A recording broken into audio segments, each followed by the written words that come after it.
Well, I can't really start by saying on behalf of West Dunbartonshire Council, but on behalf of all of the local authorities represented here today, I think there's one very special lady without whom none of this would have happened in Scotland. So a big cheer to, who is it?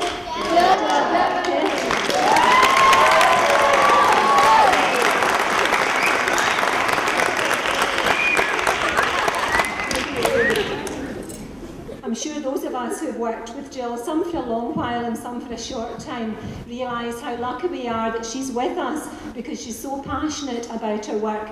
And to get into educational establishments and to work with local officers is actually quite difficult to do because the curriculum in school is so busy with language, science, maths, etc. But we've welcomed Jill wholeheartedly.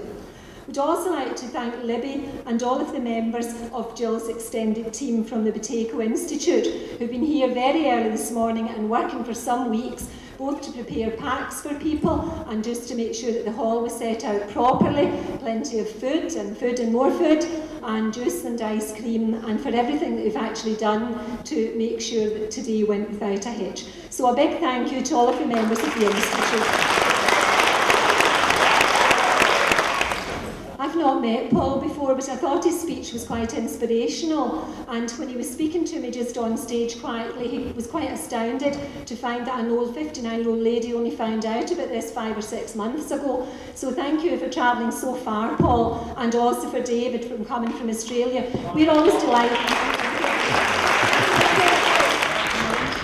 delighted to work closely, not only with other local authorities, but with other countries. And recently one of my quality improvement officer colleagues was working in Australia too. So we're happy to share the good practice, but we're not too proud to steal anything from Australia as well to help us. The stars, of course, today are the pupils from St Columbus, St Eunan's, St Joseph's, St Maurice's and St Michael's schools. So a big cheer to yourselves.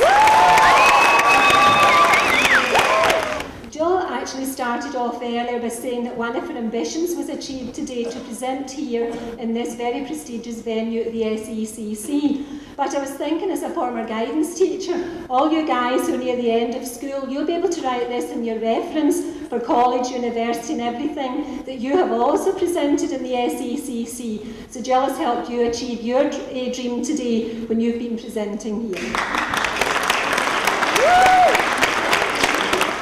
I would like to thank most sincerely the sponsors. I know that I'm doing the vote of thanks a little earlier as I have to leave to a meeting, but it was a pleasure for me to be speaking there to Katie and Emma, and we're going to hear a wee bit more about them from them shortly. So I'd like to thank members of the Dunn family for continuing to allow us to carry out this work in our establishments.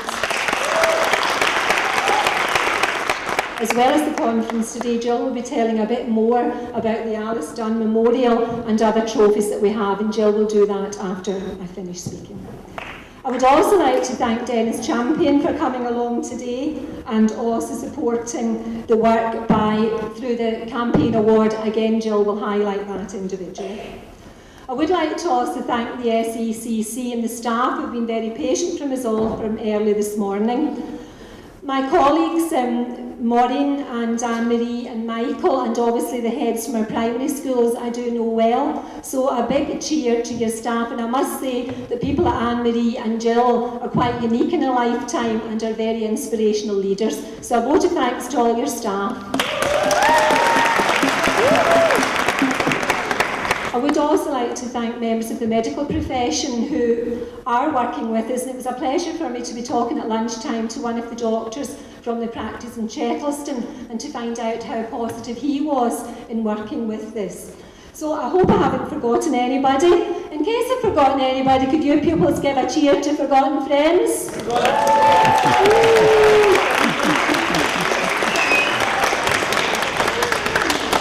I would like to finish by saying I hope that Jill's work goes from strength to strength across Scotland, England, Ireland and Wales, because there's a lot to be done in the UK. Australia's quite far away, but we can do a wee bit more near home too. Thank you very much for a good day.